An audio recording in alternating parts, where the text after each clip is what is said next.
오직 의인은 믿음으로 말미암아 산다라는 바울의 1장 16절 17절의 명제를 뒷받침하기 위해 1장 18절부터 시작해서 3장 20절까지는 모든 사람이 이 죄인이다라는, 모든 사람이 죄 아래에 있다라는 사실에 대해서 이야기를 합니다. 그래서 그 모든 사람의 부류에 대해서 몇 가지, 크게 세 가지 부류로 살펴보았죠. 자, 그러면서 이제 어제 본문에 결론적으로 이야기하는 것이 무엇인가? 22절 말씀을 보면 하나님의 의는 예수 그리스도를 믿는 믿음으로 인해 믿는 모든 사람에게 주어진다라는 것입니다. 그리고 나서 28절에 보니까 우리는 사람이 율법의 행위와 상관없이 믿음으로 의롭다라는 인정을 받는다라고 생각합니다라고 되어 있죠. 자, 그럼에도 불구하고 유대인들에게 있어서 그들이 가지고 있었던 기본적인 사고 방식인 율법을 행함을 통하여 할례를 받음을 통하여서 그들이 의롭게 되어진다라는 어떤 그 부분에 대해서 다시 한번 말하지만 다시 한번 믿음으로 의롭다 하라는 믿음으로 의롭다함을 받는다라는 그 주장을 뒷받침하기 위해 오늘 저와 여러분이 읽으신 이 본문에 보면 한 사람, 정확하게 얘기하면 두 사람인데 먼저는 아브라함에 대한 이야기를 예를 들고 있습니다. 자, 1절 2절 말씀 함께 같이 읽습니다. 시작. 그러면 우리가 육신에 따라 우리의 조상이 된 아브라함이 무엇을 얻었다라고 말할 수 있겠습니까? 만약 아브라함이 행위로 이롭다는 인정을 받았다면 자랑할 것이 있겠지만 아브라함에게서는 없습니다라고 말하고 있죠. 이스라엘 백성들에게 있어서 아브라함은 의롭다 여기는 사람의 대명사였습니다. 아브라함을 통하여서 이 히브리 민족, 소위 말해 이스라엘이 시작이 되어졌기 때문에 그들에게 있어서 아브라함은 기준이 되고 표준이 되었다는 거죠. 네, 이스라엘 백성들 유대인들에게 있어서 아브라함은 그가 할례도 받고 또 하나님께서 명령하시는 거 행했으니 그것을 가리켜서 그의 행위 때문에 그의 행함 때문에 하나님께서 그를 의롭게 하신 것이 아닌가라고 생각을 했다라는 것입니다. 만약에 믿음과 순종이 같은 선상에 놓여진다는 것이라면, 그래서 우리가 순종을 통해서 구원받는 것이라면 하나님과 우리는 다른 사람들 앞에서 내가 순종하는 것에 대해서 나는 자랑할 것입니다. 왜냐하면 구원의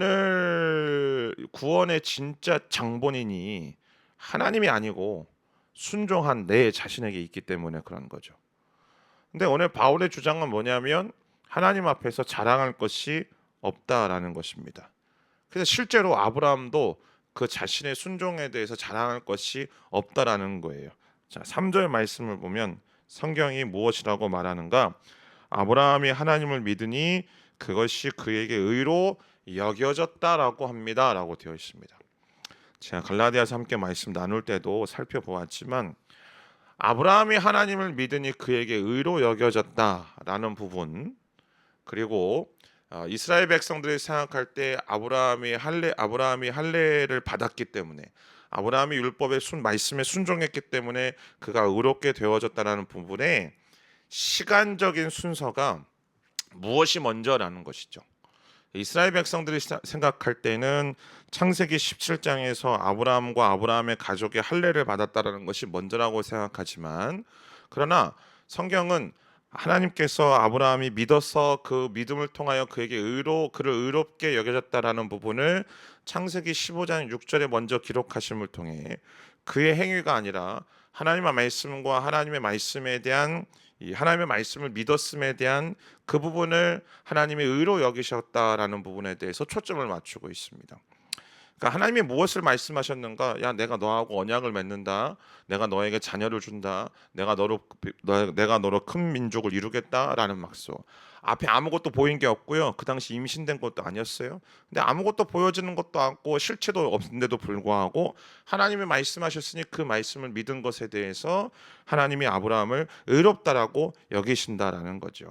그러니까 하나님을 믿는 데서 분명히 의롭게 되어지는 거예요. 근데 중요한 건 이런 거죠. 인간은요, 그 믿음조차도 내 거라고 생각합니다. 그러니까 그 믿음의 주체도 나라고 생각한다라는 것이 문제라는 거죠. 물론 아브라함의 믿음이 그 자체로 의로운 것이어서 아브라함의 믿음을 통하여서 하나님의 의로움을 받은 것은 맞습니다.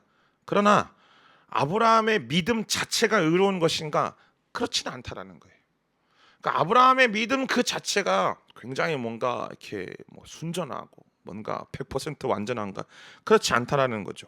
그래서 그걸 말하기 위해 하나님은 오늘 한 단어를 사용하셔서 말씀하시는데 의로 여겨졌다라고 말합니다. 여겨졌다. 이 로기조마이라는 이 헬라어 여겨졌다, 여겨진다라는 것은 이 재정하시는 분들은 아시겠지만 뭐뭇으로 값을 대신 치르다라는 의미입니다.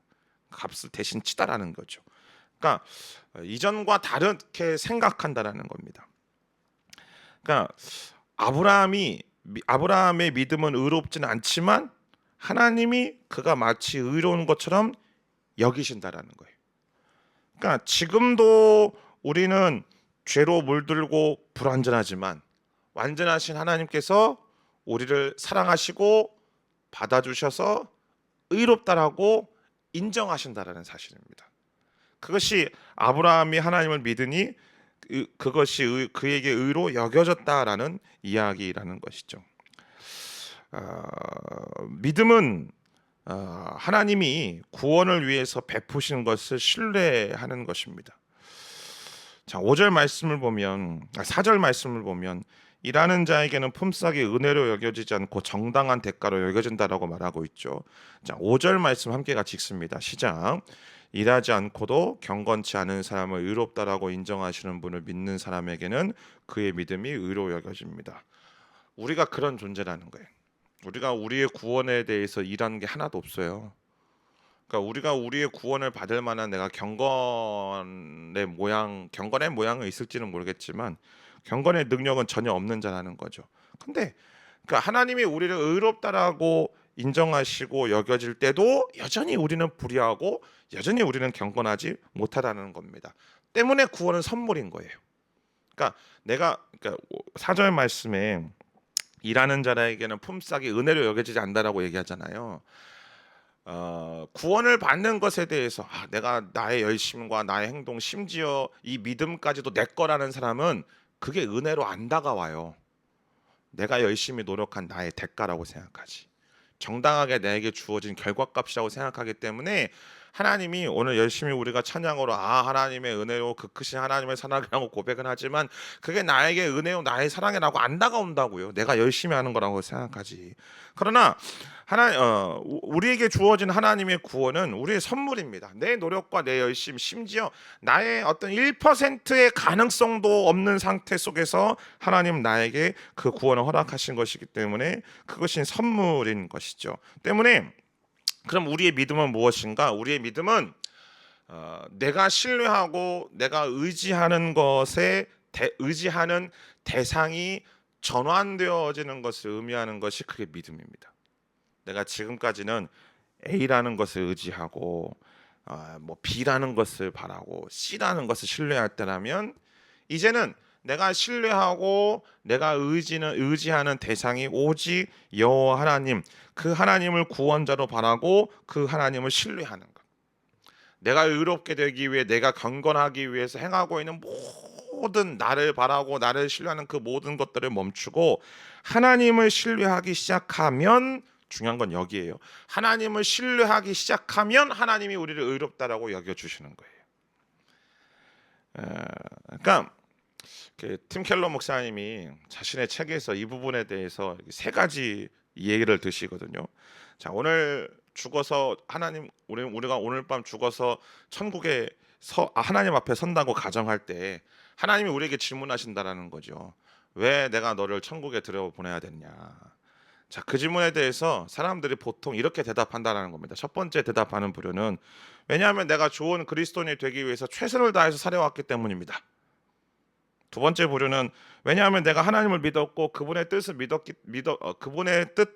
행하기 위해서 최선을 다해서 노력했기 때문입니다. 세 번째 부류는 왜냐하면 내 마음을 다해서 하나님을 믿었기 때문입니다. 라고 대답한다라는 거죠. 정답은 몇 번일까요? 여러분 정답은 몇 번입니까? 정답은 없습니다. 다 내가 주체이지 않습니까? 내가 좋은 그리스도인 되기 위해서 최선을 다했다. 나의 행위를 주장하는 거죠. 내가 하나님을 믿었고 그분의 뜻을 행하기 위해서 노력했기 때문입니다. 내가 하나님을 믿었다라는 거에다가 그분의 뜻대로 행하기 위해서 노력했다라는 행위가 들어간 겁니다. 나는 내 마음을 다해서 하나님을 믿었기 때문입니다. 그 믿음 자체도 내가 믿었다라는 그 믿음이 행위가 되어지는 순간인 거죠. 여러분, 왜 하나님께서 우리를 향하여 야, 내가 왜 너를 천국에 들여보아야 되는가? 정답은 뭔지 아세요? 하나님 때문입니다. 그게 정답입니다. 하나님으로 인하여서 내가 오늘 천국에 있는 겁니다. 그게 정답이라는 거예요. 우리는 우리의 믿음에 대해서도 나를 신뢰해서는 안 됩니다. 로마서 1장 그 17절 말씀을 보면 복음에는 하나님의 의가 계시되 믿음으로부터 믿음에 이르게 한다라는 말의 핵심적인 내용이 바로 이거예요. 여러분, 이 믿음으로부터 믿음에 이르게 한다라는 것은 어떤 믿음, from to라는 이야기잖아요. 그죠? 그 믿음의 첫 출발점이 있고 믿음의 종착지가 있겠죠. 그 첫 출발점이 뭡니까? 하나님을 약속을 하시고 그 약속을 지키시는 신실하신 하나님의 신실하심으로부터 출발하는 겁니다. 그 하나님의 신실하심이 누구에게 이어지는가?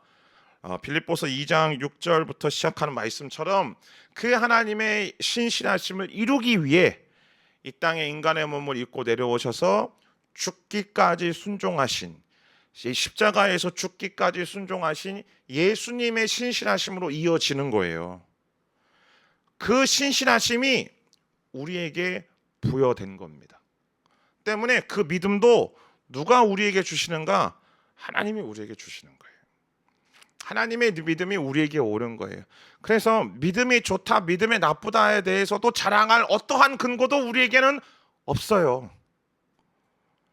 그러니까 우리에게 있어서 정말 아이러니한 건 내가 예수를 믿는다라고 이야기하고 내가 하나님을 향하여서 성실하게 살아간다라고 이야기하고 말씀대로 살아간다고 이야기하면서 우리는 우리의 공동체와 우리 교회 안에서도 그 믿음과 그 신앙을 가지고 줄 세우기를 한다라는 거예요.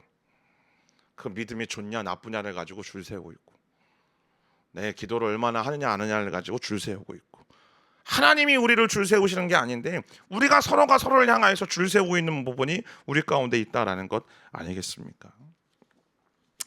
인간과 하나님과의 근본적인 관계는 6절 말씀에 있는 것처럼 행위와 상관없이 하나님께 의롭다라고 인정받는 것, 바로 그것이 우리에게 주어지는 복이라고 얘기할 수 있는 것이죠. 자, 그걸 이야기하기 위해 또 한 사람을 이야기를 듭니다. 6절 하반부에 다윗을 이야기하고 있죠. 그래서 7절 보면은 주께서 불법을 용서하시고 죄를 덮어주는 사람은 복이 있다라고 말하고 있습니다. 앞에서는 믿음으로 인하여 의롭게 여김을 받는 어떤 긍정적인 측면으로 이야기를 했다라면 이제 7절 8절 말씀은 하나님의 죄를 인정하시지 않는 경우 부정적인 어떤 뉘앙스로 이야기한다라는 거죠. 그러니까 내 죄에 대해서 용서를 받는 것도 내가 그 죄를 용서받기 위해서 열심히 애를 쓰고 무슨 다른 종교에서 말하는 것처럼 수행을 하고 고행을 하고 선한 어떤 공덕을 쌓음을 통하여서 나의 이 악함들과 나의 죄악된 부분들을 이렇게 감가상각해 나가는 것이 아니라 그것도 하나님께서 우리에게 은혜를 베푸셔서 우리의 죄를 인정하지 않으신다라는 것이 우리에게 주어지는 복이고 은혜라는 것이죠. 그러니까 철저하게 우리의 신앙생활은 은혜로 시작하고 은혜로 이루어지고 은혜로 끝나는 거예요. 모든 게 하나님의 은혜가 아닌 것은 설명이 안 되는 것이죠. 오늘날 저와 여러분은 성과주의 시대 속에서 살아가고 있지 않습니까?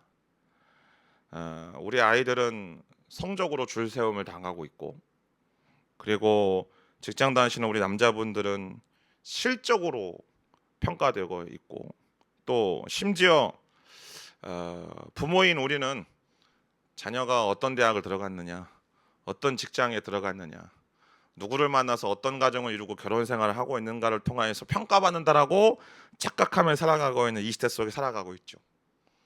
이런 문화 속에서 우리 신앙까지도 내가 얼마나 주님께 봉사했는가, 교회에서 얼마나 봉사했는가, 헌신했는가, 내가 얼마나 많이 기도했는가, 얼마나 많이 공예배에 참석하는가, 얼마나 충성했는가, 얼마나 헌금했는가, 그거의 행위 중심으로 흐르기가 쉽다라는 거예요. 그런데 오늘 성경은 복음은 우리에게 분명하게 말하고 있습니다. 우리의 가치는 우리에게 있는 게 아니고 내가 신뢰하는 그 하나님께 있다고. 그게 우리의 가치예요. 저와 여러분의 정체성은요, 내가 어떤 인생으로 어떤 모습으로 어떤 결과값을 내고 있는가에 대한 소위 말하는 어떤 뭐 이렇게 뭐라고 표현해야 될까요? 그 왜 자동차로 보면은 어떤 퍼포먼스를 내고 있는가, 그게 우리를 평가하는 게 우리의 정체성이 아니고, 여러분 우리의 정체성은 하나님께 있다라는 거예요. 교회 안에서도 우리가 서로가 서로를 은근히 비교하는, 표현은 안 하고 있지만 내 마음속으로, 내 가슴속으로 누가 더 오래 봉사했나.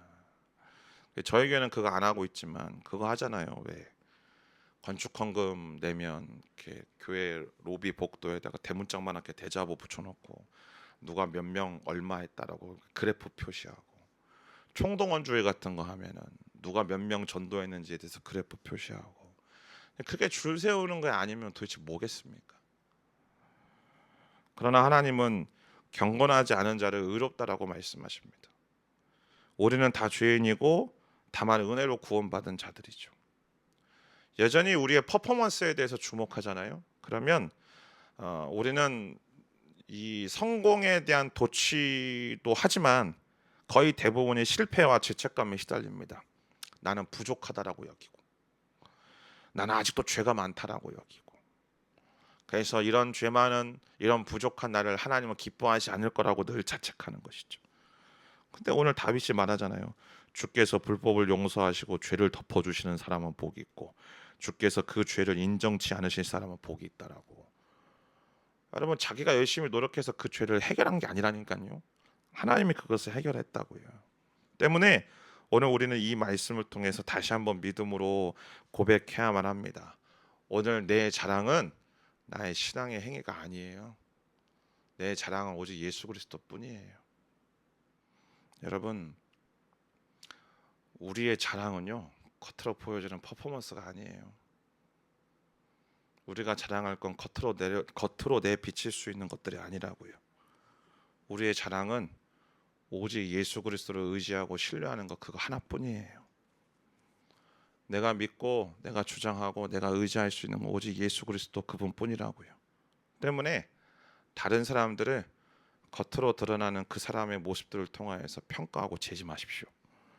가정에서든 교회에서든 직장에서든 서로를 그들의 실적과 그들의 결과와 그들의 행동으로 평가하는 이 습관들과 습성들을 우리는 내려놓아야만 합니다. 물론 직장에서는 실적이 중요합니다. 그것이 중요하지 않다라는 것은 아닙니다. 그러나 그 실적으로 그 사람의 인격까지 평가하지 마십시오. 은혜로 내가 살아가고 있다라는 사실을 기억한다면 저와 여러분들도 누군가를 은혜로 대해야만 합니다. 때문에 우리는 죄책감 대신 하나님의 은혜를 붙들어야만 합니다. 끊임없이 줄 세우도록 하는 것은 사단이 우리로 하여금 우리를 충동질하는 것입니다. 우리가 우리 자신의 어떤 이 결과를 바라보면서 성공감을 느끼거나 성취감을 느끼거나 실패감을 느끼게 하는 모든 것들은 사단의 이 열심이라는 것이죠. 하나님은 믿음으로 우리를 의롭게 하십니다. 때문에 아브라함이 의롭다 하심을 얻은 것이 믿음 때문이었던 것처럼, 다윗이 고백한 복도 죄 사함과 은혜였던 것처럼 오늘 우리도 마찬가지입니다. 성과주의와 성취감을 느끼게 만들고 있는 이 세상의 가치관과 이 세상의 거센 도전 앞에서 그 비교의 늪에 빠지지 말고 오직 믿음으로 살아가는 삶, 하나님을 신뢰하는 삶의 그 놀라운 그 복음의 은혜 속에서 살아가는 저와 여러분들의 인생이 되어지기를 주님의 이름으로 축복합니다. 기도하겠습니다.